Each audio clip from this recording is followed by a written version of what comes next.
Tao po. Nanay Tess. Ay, ano po yan, Ram? Ay, andyan po ba si Nanay Tess?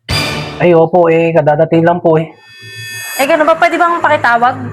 Ay, hindi po, ma'am, kasi uuwi lang po. Galing sa palengke, katatrabaho eh. Ngayon lang nakakatulog. Baka maano sa akin yan, ma-istorbo, magalit sa akin eh. Magpapahinga. May usapan kasi kami na magbabayad dapat siya ng upa kahapon. Hindi siya dumating. Mas kanina tinatawagan ko, hindi rin sumasagot. Ganun po ba? Kaya nagpunta na ako para kunin sana yung bayad niya dun sa upa. Tulog po eh. Bumalik na lang po kaya kayo bukas, madam. Hindi kasi pwede, kailangan ko na kasi yung pera eh. Ay, ganun po Saka, ba, madam? di kasi, 3 buwan na kasi yung bayad niya.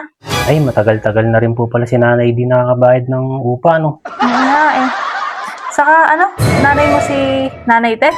Opo, nanay ko po. Bunsong anak niya po ako. Kaya pala parang ngayon lang kita nakita.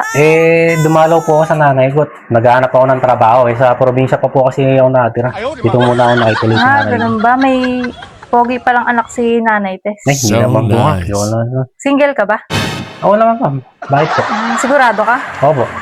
Dito nga po muna ako nakituloy kasi malapit yung pina-applyan kong trabaho dyan. Nangangailangan ako ng trabaho ngayon eh. May nakita ka ng trabaho? Wala pa nga po, ma'am eh. Gusto mo sa akin ka na lang pumasok? Ay, hindi naman po ma'am nakakaya. Para makabayad ka na rin paunti-unti. Sa bagay po, ma'am, para... Tutulungan pa si Nanay Tess na makabayad sa akin. Opo, para matulungan ko si nanay sa upa sa inyo. 3 buwan na po, no? Yun nga, matagal-tagal na. Madali lang naman yung trabaho, hindi ka na nahihirapan. Sige po, ma'am. Ano po ba ang trabaho po, ma'am, yan? Nilinisin mo yung stock room ko. Ay, stock room lang po. Matagal na kasi hindi nalilinis. Medyo sinapot na, saka nabarahan. Alam mo na.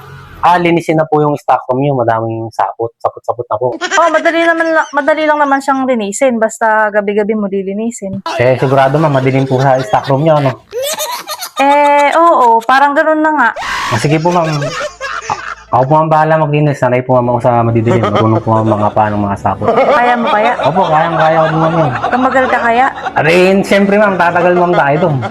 Kaya bata pa po, ma'am, ako. Saka binata pa naman, ma'am. Oo nga, batang-bata, saka sariwa. Kailan po ba, ma'am, magsisimula?